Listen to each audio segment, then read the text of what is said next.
What happened at Team USA training camp wasn't a fight. It wasn't jealousy. And it definitely wasn't the headline version floating around online. Because behind closed doors, something far more uncomfortable happened. Basketball made a decision. Not coaches. Not politics. Not marketing. The game itself started choosing who everything should flow through. And once that process began, there was no way to stop it or soften it. Official statements were clean, carefully worded, calm. But what players felt inside that gym told a very different story. This wasn't chaos. It was clarity. And clarity, at the elite level, can be terrifying. Because when the game exposes hierarchy in real time, there's nowhere to hide behind reputation, past success, or expectations. Someone didn't lose their spot. They lost relevance. And the moment that realization set in, everything changed. Caitlin Clark didn't arrive at Team USA training camp the way most players do. There was no visible attempt to read the room. No careful easing into the hierarchy. No unspoken agreement to feel things out before asserting anything. She didn't arrive with entitlement. But she also didn't arrive with hesitation. That distinction matters. Because in elite environments, hesitation is often mistaken for respect. Players learn early that blending in is safer than standing out, especially in rooms full of medals, resumes, and reputations built over years. Caitlin didn't reject that culture. She simply didn't operate within it. She showed up and played basketball the way she always has, at full speed, with full clarity, and with no wasted movement. And within minutes of live action, something subtle but irreversible began to happen. The game started organizing itself around her. Not because anyone told it to. Not because coaches demanded it. Not because teammates deferred out of politeness. It happened because possessions worked better that way. That's the detail most people miss when they reduce this moment to drama or ego. Nothing about what unfolded required emotion. The shift wasn't loud. It wasn't confrontational. It didn't come with raised voices or visible tension at first. It came with efficiency. The ball moved faster when Caitlin touched it. Spacing improved without instruction. Reads arrived a half-second earlier than players were used to. And at this level, half a second changes everything. Elite players are conditioned to survive on slim margins. They know exactly how much time they have to make decisions. They know how much error the game will tolerate before punishing it. Caitlin removed that margin. Not by playing selfishly, but by playing cleanly. She didn't dominate possessions by holding the ball longer. She shortened them. She made decisions so quickly that defenses didn't have time to reset, and teammates didn't have time to drift. The offense didn't slow down to accommodate her presence. It sharpened. And that's when hierarchy starts shifting in ways people aren't prepared for. Because hierarchy in elite sports isn't just about talent. It's about familiarity. About knowing where the ball will go. About understanding when it's your turn to assert influence. Caitlin disrupted that rhythm without ever announcing herself. She didn't call for the offense to run through her. She didn't demand touches. She didn't assert leadership verbally. She let the game do it for her. And when the game starts making decisions faster than people are ready to accept, discomfort sets in. Not anger. Discomfort. Because no one in that gym could point to a mistake she was making. No one could argue she was forcing anything. No one could say she was disrespecting what others had built. Yet possession after possession, the truth became harder to ignore. The game flowed cleaner when she initiated. Teammates were more decisive when she orchestrated. The pace elevated without becoming chaotic. That combination is rare, and it's destabilizing, because elite systems depend on predictability. Even at the highest level, there's an unspoken agreement about rhythm and order. Everyone knows when to push, when to defer, and how the hierarchy generally works. Caitlin didn't challenge that agreement directly. She made it irrelevant. Suddenly, conversations paused when she touched the ball. Not because anyone was trying to give her space, but because instinct took over. Players didn't want to miss a read. Coaches leaned forward without realizing they were doing it. That's not hype. That's gravity. Gravity doesn't announce itself. It reveals itself over time, through repeated confirmation that things simply work better when one presence is involved. And the most uncomfortable part? This wasn't about effort. Everyone in that gym was working hard. Everyone was executing drills. Everyone was competing. But effort doesn't decide hierarchy. Efficiency does. And Caitlin's efficiency forced an unspoken recalibration.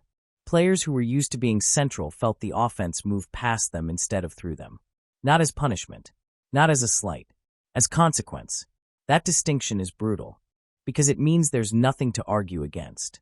No injustice to point to. No coach to blame. No politics to complain about.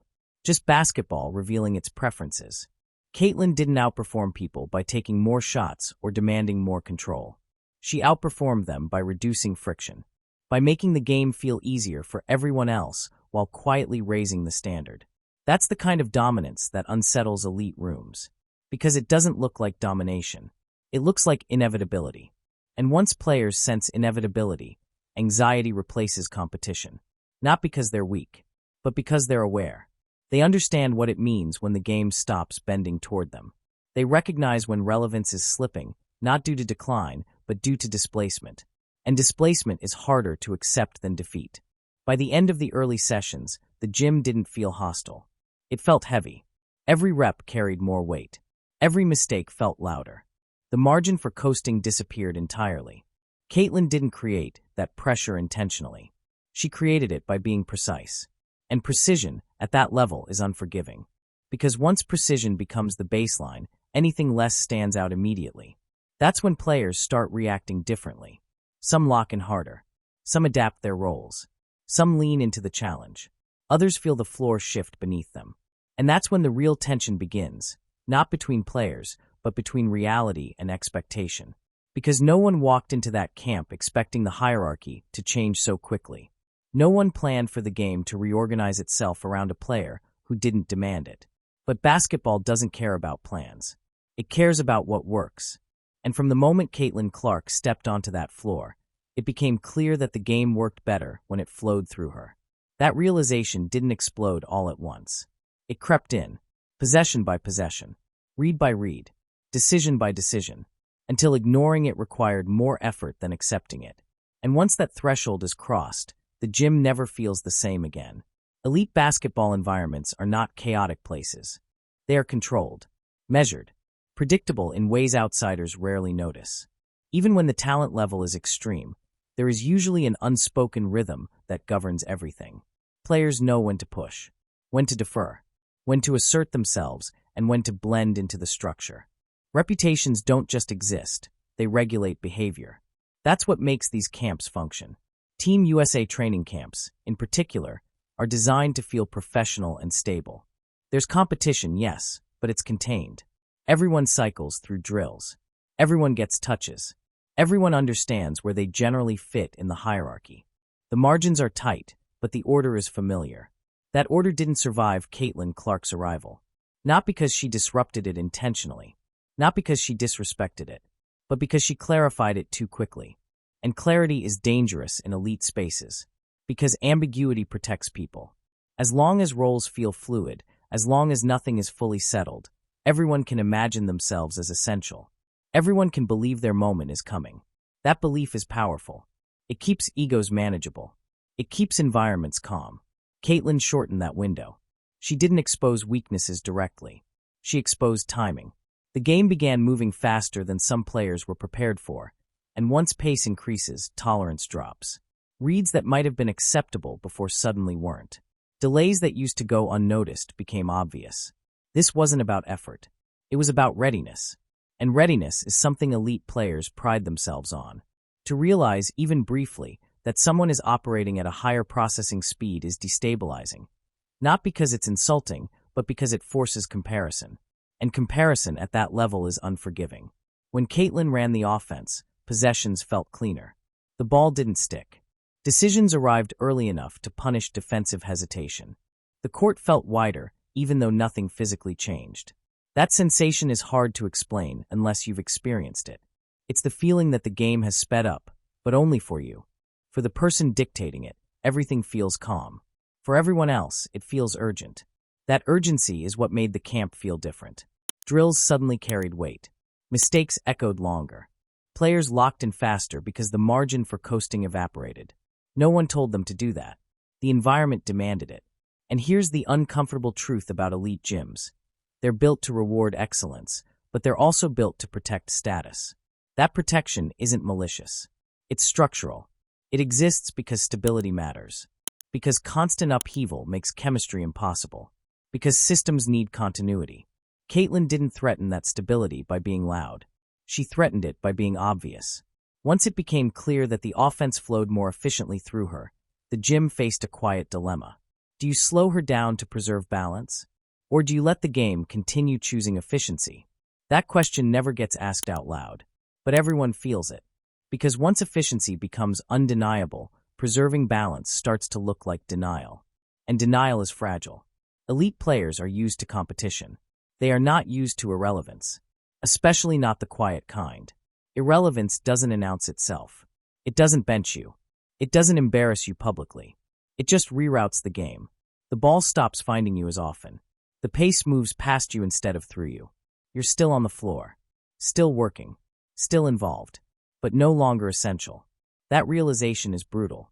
And it's why sudden clarity feels threatening even when nothing bad is happening. No one was arguing. No one was being disrespected. No one was being excluded intentionally. Yet the gym felt heavier because the game had removed ambiguity.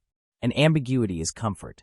When ambiguity disappears, adaptation becomes mandatory. Some players welcome that. They sharpen. They lock in. They find new ways to impact. They see clarity as a challenge. Others experience it as loss. Not of opportunity, but of identity. Because identity in elite sports is often built around centrality. Around being the person things flow through. When that changes, even temporarily, it forces introspection people aren't always ready for. Caitlin didn't cause that introspection intentionally. She triggered it by being consistent. Every session confirmed the same thing. This wasn't a hot stretch. This wasn't randomness. This wasn't novelty. It was structure revealing itself. And once structure reveals itself, pretending otherwise becomes exhausting. That's why the camp didn't feel hostile. It felt quiet. Quiet in the way rooms get when everyone understands something, but no one wants to say it first. Because saying it would make it real. And once it's real, there's no going back to comfort. This is why elite gyms fear sudden clarity. Not because clarity is wrong, but because clarity forces decisions. You either adapt to the new reality, find a different rhythm, a different role, a different way to contribute, or you confront the possibility that this environment may no longer serve you the way it once did. There is no middle ground. And that's the part fans rarely see. They see highlights. They see box scores. They see outcomes.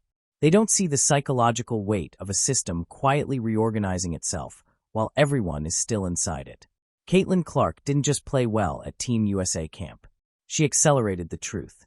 And once truth accelerates past comfort, the environment changes forever. Some players rise with it. Others feel exposed by it. And that divergence is what set the stage for everything that came next. Paige Bueckers didn't need an explanation. She didn't need a meeting. She didn't need reassurance. She didn't need to be told what was happening. She recognized it almost immediately. That's the difference elite basketball intelligence makes when it's tested in real time. While others were still adjusting to the pace, Paige was already recalibrating her role. Not shrinking it. Not fighting for it. Repositioning it. And that distinction is everything. Because when the game starts reorganizing itself around someone new, there are only two responses that actually work. You either compete against the shift, or you align with it. Paige chose alignment. Not submission. Not retreat. Alignment. That choice doesn't come from ego or insecurity. It comes from awareness. From understanding that basketball, at its highest level, isn't about dominance in isolation. It's about synchronization. Paige has always been a high-level processor. She sees spacing before it fully forms. She understands timing in ways that don't show up cleanly in box scores. Her game has never been built on forcing volume or demanding control. So when Caitlin Clark began accelerating the environment, Paige didn't experience it as a threat. She experienced it as clarity. The pace made sense to her. The reads felt familiar. The ball moved the way she expects it to move when basketball is being played at its cleanest level. That's why the two fit together so naturally. When Caitlin ran the offense, Paige didn't disappear. She sharpened. She spaced the floor with purpose. She cut with intention. She timed her movement so the ball arrived exactly when it should, not early, not late. That kind of chemistry doesn't come from friendship or pre-planning. It comes from shared processing speed. Paige didn't need the game to slow down for her. She was already there. And that's why her presence mattered so much in that gym. Because when elite players struggle with a shift, they often look for validation. They wait for the system to reassure them that their importance hasn't changed. Paige didn't wait. She adjusted. She understood something many players resist. When the game gets clearer, it's not an insult. It's an invitation. An invitation to play cleaner, faster, smarter. That invitation isn't extended to everyone equally. You have to be able to accept it. Paige accepted it without hesitation. And in doing so, she exposed a deeper truth about elite competition, one that fans often miss. The best players don't fight the game. They listen to it. They don't impose identity on the floor. They let identity emerge from what works. When Caitlin accelerated the offense, Paige didn't try to reclaim centrality. She didn't demand touches to reassert herself. She didn't attempt to outshine anyone. She let her impact show up in efficiency. And efficiency is quiet. It doesn't beg for recognition. It doesn't draw attention to itself. But it's impossible to ignore if you know what you're watching. Coaches noticed. Because when Paige and Caitlin shared the floor, the game didn't just move faster. It made sense. Spacing tightened. Reads aligned. Decisions arrived on time.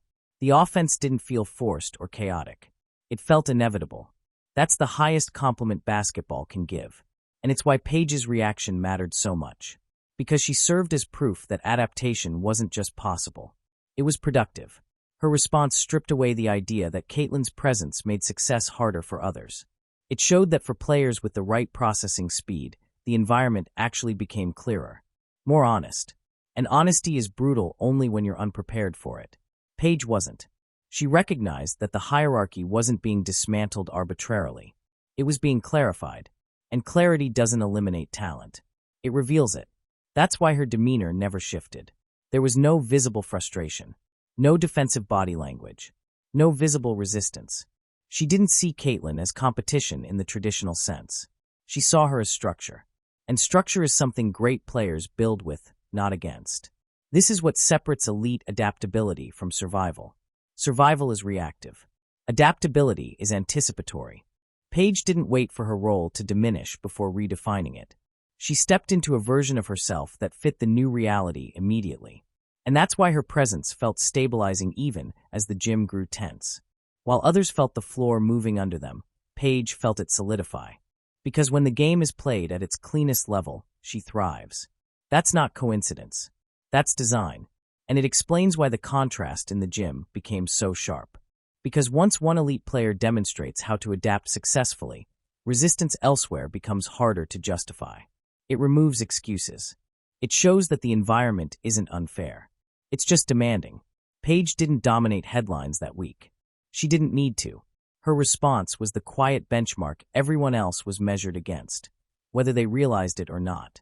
And that's when the camp truly split. Not between stars and non-stars, but between players who could live inside clarity and players who needed ambiguity to feel essential. That divide had nothing to do with talent. It had everything to do with acceptance. And once that divide formed, the rest of the week played out exactly the way basketball always does. The game kept choosing efficiency, and everyone else had to decide how they were going to respond to that choice. There is a moment every elite player dreads, even if they never say it out loud. It's not getting crossed. It's not missing shots. It's not even being outplayed. It's realizing the game no longer needs you in the way it used to. That moment doesn't arrive with noise. It arrives quietly. You're still on the floor, still running the same drills, still getting opportunities, but the ball stops finding you naturally. Not because someone is freezing you out, not because a coach made a decision, not because you suddenly forgot how to play, because the game found a cleaner path. That's what makes it so unsettling.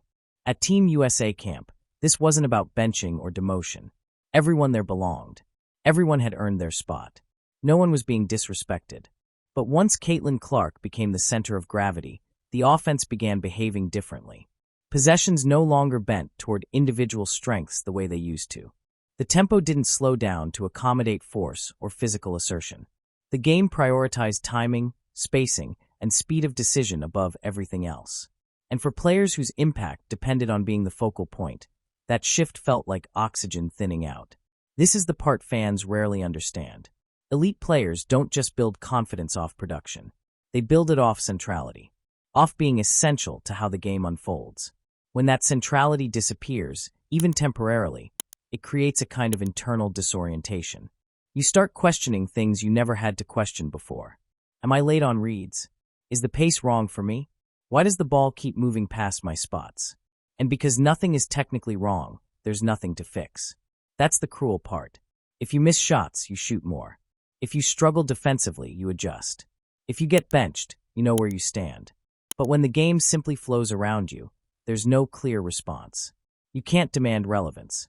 You can only adapt to irrelevance. And adaptation is hard when your identity has been built on being the centerpiece. At this camp, the offense didn't slow down to reset around individual dominance. It accelerated. It rewarded players who could think one pass ahead and punished hesitation immediately. For some players, that was liberating. For others, it was suffocating. Because effort alone wasn't enough. Physicality alone wasn't enough. Emotion alone wasn't enough. The game wasn't asking for more intensity. It was asking for more precision. That's a very different demand. And precision exposes readiness gaps faster than anything else.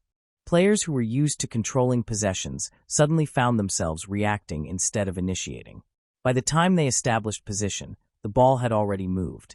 Not out of disrespect. Out of efficiency.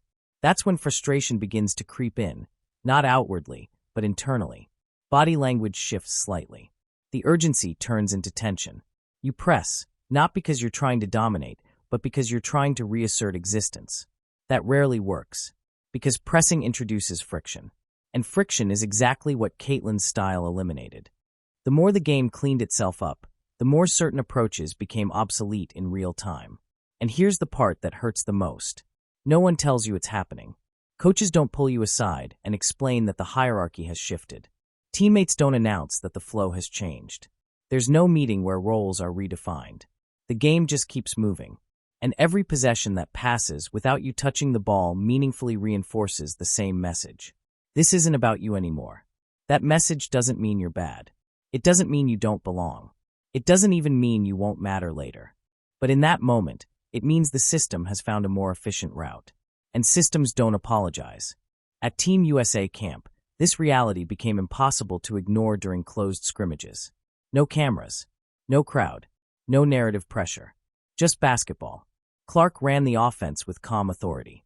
Paige moved seamlessly within it. The ball arrived exactly where it needed to be, exactly when it needed to be there. The game felt smooth. And smoothness is brutal when you're on the outside of it. Because smoothness doesn't need force. It doesn't need assertion. It doesn't need reminders. It just works. For players whose strengths relied on imposing themselves physically or emotionally, that smoothness felt like erasure. Not intentional erasure. Structural erasure. The tempo didn't pause to let them catch up. The ball didn't stop to recognize effort. The offense didn't reset to restore balance. It kept going. And that's when the realization hits hardest. You're still part of the game. But the game isn't built around you anymore. That's not a criticism. It's a fact. And facts are harder to fight than opinions. This is why the tension at camp never turned explosive. There was nothing to argue about. No one to blame. No decision to protest. The game wasn't choosing sides. It was choosing efficiency. And when efficiency chooses someone else, the loss of relevance feels personal even when it isn't. That's the psychological cliff elite players face. Do you rewire your impact around a new center of gravity? Or do you resist and hope the system bends back? Hope is fragile in environments like this. Because every clean possession reinforces the new reality. By the end of camp, that reality was set. Not by decree, by repetition. And once repetition establishes truth, the gym changes forever. Some players accept it. Some adapt to it. Some grow within it. Others realize that this environment may no longer be where they can be who they believe they are. And that realization leads to the hardest decision of all. Not whether you can play, but whether you want to stay. When someone leaves an elite environment early, people rush to label it drama, ego, conflict. But what happened at Team USA camp didn't fit any of those narratives. There was no argument, no confrontation, no raised voices or slammed doors. There wasn't even an announcement. One player simply stopped participating and left, and the gym froze. Not because anyone was shocked, but because everyone understood what that moment represented. This wasn't someone being pushed out. It was someone recognizing in real time, that the environment had changed in a way that no longer aligned with how they needed to exist within the game. That distinction matters, because walking away from a setting like Team USA camp isn't impulsive. It's not emotional in the way fans imagine. It's deeply calculated, even when it's painful. Elite players don't leave because they can't compete. They leave because they understand what competition now requires. By the final days of camp, the hierarchy wasn't theoretical anymore. It wasn't something you could debate or reinterpret optimistically. It was visible in the way possessions flowed. Clark initiated. The ball moved early. The pace stayed high. Paige adjusted seamlessly. Others found smaller but meaningful roles. And for one player, the reality became impossible to ignore. The game wasn't centering itself around their strengths anymore. Not temporarily. Not situationally. Structurally. That's when the walkout stopped being about basketball. It became about identity. Because when your identity as a player is tied to centrality, to being the person the offense bends toward, losing that centrality feels like erasure, even if you're still technically involved. At this level, marginalization doesn't look like sitting on the bench. It looks like standing on the floor while the game moves past you. That's infinitely harder to tolerate. And here's the part most people misunderstand. No one told this player they were done. No coach demoted them. No teammate excluded them. The game made the decision silently. Every possession reinforced the same truth. This system works better when it flows through someone else.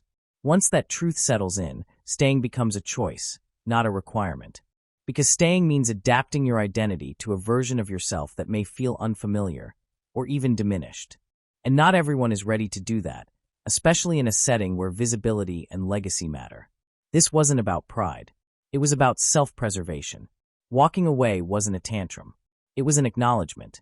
An acknowledgement that forcing yourself to fit into a system that no longer reflects your strengths can be more damaging than stepping away. And when that player left, the gym didn't erupt. It went quiet. Coaches exchanged looks. Teammates avoided eye contact. No one chased them, because everyone understood. This wasn't personal. It was structural. The game had revealed its preference, and there was nothing left to negotiate. That's why this moment mattered so much. Not because someone left, but because of why they left. They weren't running from competition. They were responding to clarity. And clarity, once reached, doesn't go away just because you want it to. For the players who remained, the message was unmistakable. This environment is now defined by speed of thought, precision of movement, and willingness to adapt. There will be no slowing down to accommodate comfort. There will be no recentering to preserve familiarity. The game has chosen its focal point, and everyone else must decide how to exist around it. That decision is harder than any physical battle, because it forces you to confront questions you can usually avoid. Am I willing to redefine myself? Can I impact the game without being central? Do I want to compete inside this reality? Some players answer yes and grow. Others realize they need a different environment, one where their strengths are again the foundation rather than the complement. Neither answer is wrong, but pretending the question doesn't exist is impossible once clarity sets in. The walkout wasn't a rejection of Team USA. It was a recognition of what Team USA had become in that moment. A place where the game no longer waited. A place where relevance had to be earned possession by possession. A place where efficiency outranked familiarity. And once that line is crossed, staying or leaving becomes less about loyalty and more about honesty. At the highest level of basketball, there is a truth so unforgiving that most people spend their entire careers trying not to face it. The game does not care who you are. It doesn't care about reputation. It doesn't care about past success. It doesn't care how hard you worked to get here. Basketball only cares about what works right now. And when it finds something that works better, it moves toward it without hesitation. That's the truth Team USA camp revealed in real time. Not loudly, not cruelly, but relentlessly. Once Caitlin Clark became the center of gravity, everything else followed naturally. The ball found her because it made sense to. The pace followed her because the game moved more efficiently when she dictated it. No coach had to enforce that. No teammate had to agree to it. It happened because basketball is a self-correcting system. And self-correcting systems don't negotiate. This is where the phrase adapt or exit stops being motivational and starts being literal. Because adaptation at this level isn't cosmetic. It's not about working harder or wanting it more. It's about rewiring how you impact the game when the conditions change. Some players can do that. They recognize when the system shifts and immediately begin finding new value within it. They become connectors instead of focal points. They influence without dominating. They let efficiency define their contribution. Those players survive clarity. Others struggle, not because they lack talent, but because their identity is too tightly bound to being central. When the game stops flowing through them, they don't know where to place themselves. And basketball offers no comfort during that confusion. It doesn't slow down. It doesn't pause to let you recalibrate.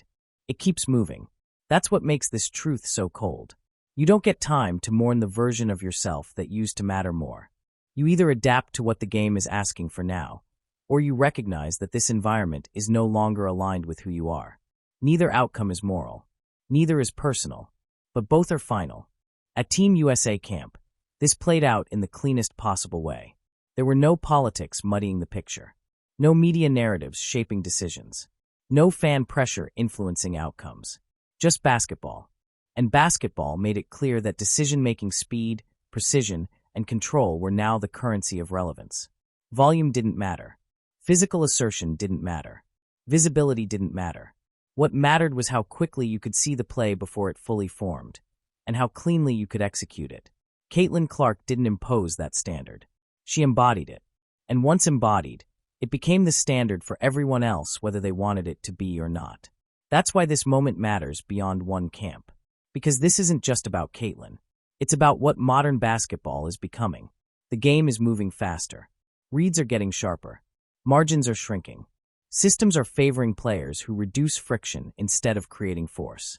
And environments like Team USA camp are where that evolution becomes impossible to ignore.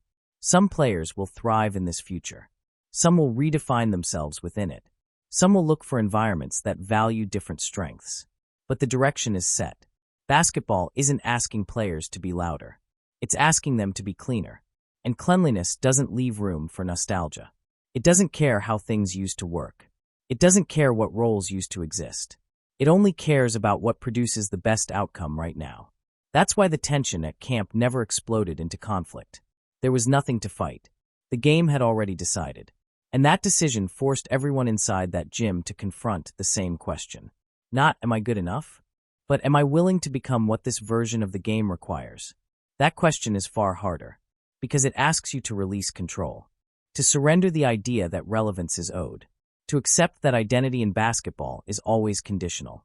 Conditional on fit, conditional on timing, conditional on efficiency. Caitlin Clark didn't just succeed in that environment. She clarified it. She showed what the game rewards now, and by extension, what it will reward going forward. And that clarity rippled outward. Paige adapted and elevated. Others adjusted quietly. One player recognized that this wasn't the place to renegotiate identity and chose to leave. None of those responses were wrong. They were honest. And honesty is what elite basketball demands when clarity arrives. That's the cold truth. Not everyone loses because they're beaten. Some lose because the game evolves past the version of them they're not ready to let go of. What happened at Team USA camp wasn't drama. It was basketball doing what it has always done at its highest level. Selecting efficiency, discarding comfort, forcing adaptation. And once that process begins, there is no appeal. There is only choice. Adapt or exit. What happened at Team USA camp didn't come out of nowhere. It wasn't a one-week anomaly. It wasn't a temporary power shift. And it wasn't about one closed-door scrimmage. That camp didn't create the problem. It revealed it.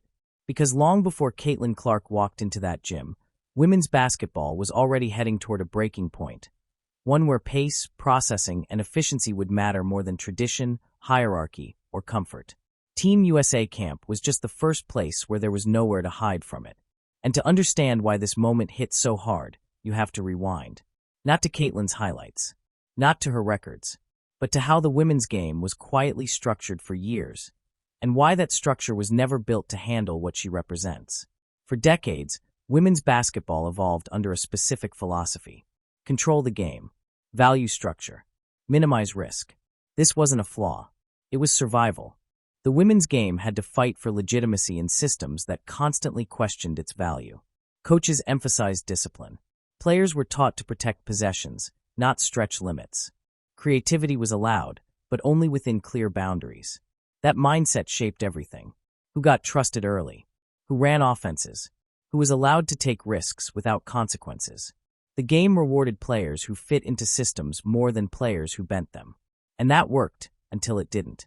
Because as skill levels rose, as shooting range expanded, and as players grew up watching faster, freer basketball, a tension started forming beneath the surface. The game was getting quicker. The systems weren't. That gap created pressure.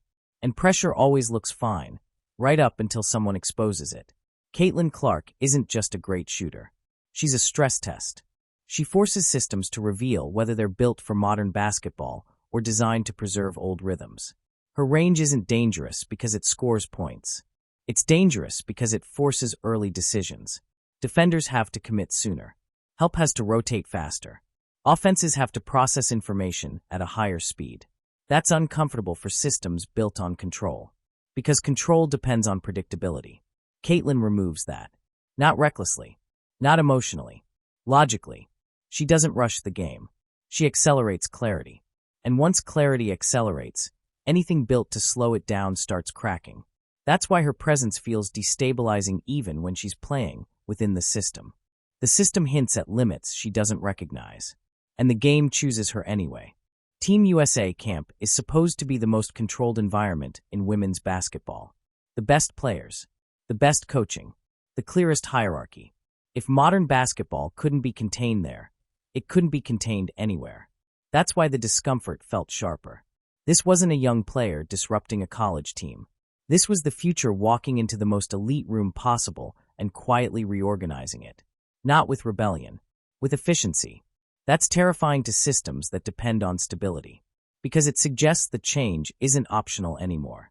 It's already happening. At the highest level of basketball, everyone is talented. That's the part fans often forget.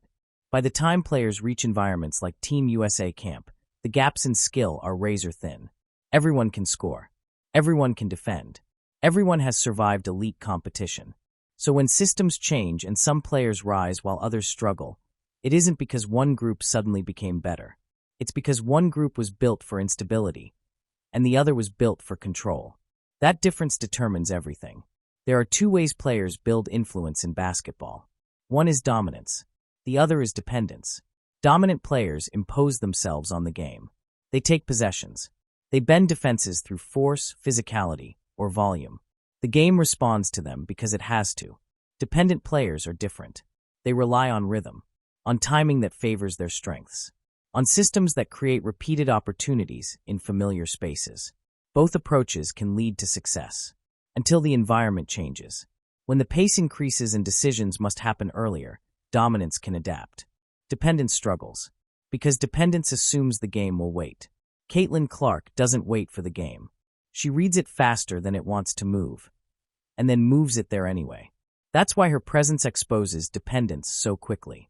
Not by attacking it, but by outpacing it. And once pace becomes the separator, players discover something uncomfortable about their own games. Not whether they're skilled, but whether they're autonomous. Modern basketball isn't being decided by athleticism alone anymore. It's being decided by processing speed. Who sees the second pass before the first one arrives? Who recognizes defensive shifts before they fully form? Who understands where pressure is coming from and where it's about to leave? Caitlin Clark's greatest advantage isn't her shooting range. It's that she operates one decision ahead of the environment. That advantage compounds quickly. Defenders feel late even when they aren't. Teammates feel rushed even when they aren't. Systems feel strained even when they're functioning correctly. Because the game is being asked to move faster than it's used to. Players who thrive in that reality don't panic. They simplify. They reduce their game to essentials. They cut decisively. They space cleanly. They accept roles that don't center them but still matter. Players who struggle do the opposite. They try to reassert control. They slow possessions. They force contact. They try to bring the game back to a rhythm they understand. But the game doesn't rewind. And that's when frustration begins. One of the most dangerous things about systemic change is how personal it feels. When the game stops flowing through you, it doesn't feel like a structural shift. It feels like rejection. You start internalizing questions the game isn't asking. Why am I not touching the ball? Why does it feel like I'm being bypassed? Why does the offense move without me? The truth is rarely cruel. The game isn't judging you. It's optimizing. But optimization doesn't come with reassurance. And elite players, trained to equate centrality with value, experience optimization as threat. That's why reactions diverge so sharply. Some players lean in. Some withdraw. Some search for explanations that don't exist. And a few recognize something deeper. That this environment is no longer built around who they are right now. Every major evolution in basketball produces a new archetype. Players who don't need control to influence. Players who don't need volume to matter. Players who don't need the game to slow down to succeed. These players thrive in instability. They don't need guarantees. They don't need hierarchy to feel secure. They don't need the ball to prove relevance. Caitlin Clark belongs to that archetype. So does Paige Bueckers. So will the next generation watching this unfold. That's the quiet consequence of moments like Team USA camp. They don't just sort current players. They preview the future. And that future doesn't reward comfort. It rewards clarity. Systems rarely panic when talent appears. They panic when talent arrives that can't be managed. Caitlin Clark doesn't threaten basketball systems because she scores too much. She threatens them because she speeds the game up in ways those systems weren't designed to absorb. And when systems can't absorb something, they try to regulate it. Not loudly, not aggressively, subtly. When basketball systems feel stress, they almost never respond with open resistance. They respond with language. That's not sustainable. That won't work internationally. Let's see how it looks over time. She'll have to adjust. Those phrases sound reasonable. They sound analytical. They sound responsible. They are also defensive, because they aren't about improvement. They're about delay. Systems delay when they need time to adapt without admitting they're behind. Caitlin Clark has triggered that response everywhere she's played. Not because she breaks rules, but because she exposes how narrow some of those rules really are. Her range forces earlier decisions. Her passing punishes hesitation. Her pace confirms that the game can move faster without becoming reckless. That's terrifying for systems built on control. Because control depends on predictability. And Caitlin makes predictability expensive.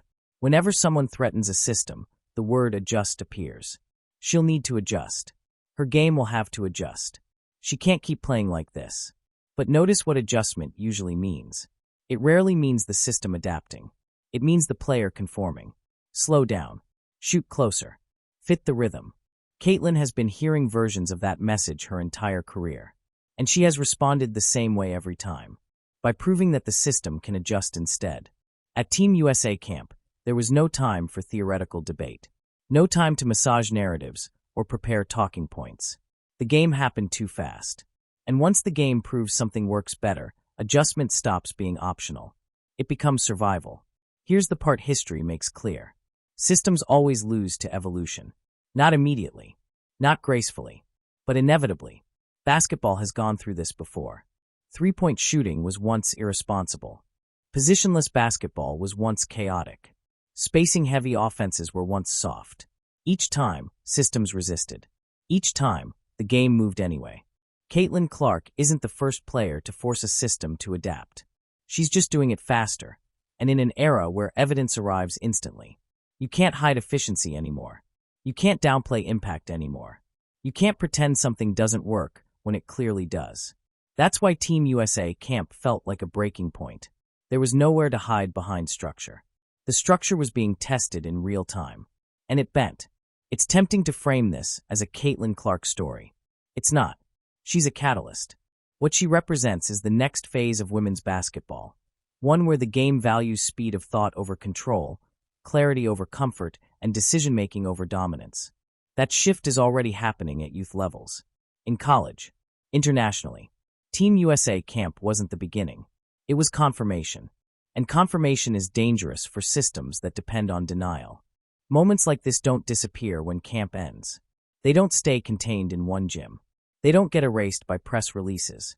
They don't quietly reset once players go back to their teams. They ripple. What happened at Team USA camp wasn't dramatic enough to explode headlines, but it was definitive enough to change how decisions will be made going forward. Because once clarity appears at the highest level, it reshapes everything below it. From this point forward, coaches can't unsee what worked. They can't forget how the game moved when the pace was accelerated. They can't ignore how much cleaner possessions felt when decisions arrived early. They can't pretend comfort matters more than efficiency. That doesn't mean Caitlin Clark will dominate every system. It means every system will now be measured against what she revealed. Who speeds the game up instead of slowing it down. Who reduces friction instead of creating it. Who can function without being the center, but still elevate the whole. Those questions will quietly shape roster construction. Players who adapt quickly will rise.